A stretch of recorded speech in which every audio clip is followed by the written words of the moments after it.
আজকে আমরা শিখব কিভাবে আমরা বীজগণিতীয় রাশির যোগ করতে পারি। দেখো এখানে তিনটা রাশি দেওয়া আছে, 5a + 3b - c square, -3a + 4b + 4c square এবং a - 8b + 2c স্কোয়ার। আমাদেরকে প্রথম রাশিটা লিখে ফেলতে হবে।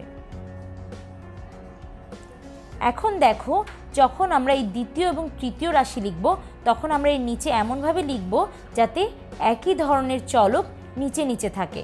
অর্থাৎ এখানে আমরা লিখব 3a, b এর নিচে লিখব 4b, c এর নিচে লিখব +4c স্কোয়ার। আবার এখানে একইভাবে a - 8b + 2c স্কোয়ার। এখন আমরা সহজেই যোগ করে ফেলতে পারবো। নর্মালি যে আমরা যোগ করি সেভাবেই করব। 4 + 2 6 - 1, যেহেতু এখানে কোনো সহগ নেই তার মানে এখানে 1 আছে, তাহলে আমরা লিখব 5c স্কোয়ার। যেহেতু এখানে 6 + 6c স্কোয়ার আমরা পেয়েছি এবং -c স্কোয়ার ছিল, তাহলে এটা হবে +5c স্কোয়ার। এরপরে দেখো +4b + 3b অর্থাৎ 7b - 8b।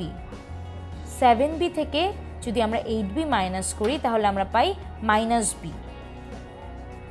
এরপরে দেখো +5a +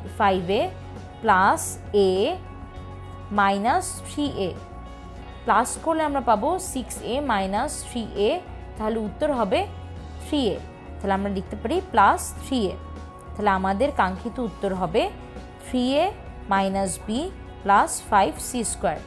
এখন দেখো, যদি এখানকার এই রাশিটাতে আরও একটা পদ থাকতো, অর্থাৎ ধরো এখানে যদি x থাকতো, তাহলে আমরা কিভাবে যোগ করতাম?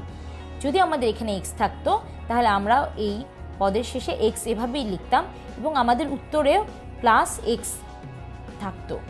অর্থাৎ যেহেতু এই চলকটার মতো আর কোনো চলক অন্য রাশিতে নেই, তাহলে এই xটাকে আমাদেরকে আলাদা করে যোগ হিসেবে লিখতে হতো। তাহলে এভাবে আমরা বীজগণিতীয় রাশির যোগ সহজেই করতে পারি।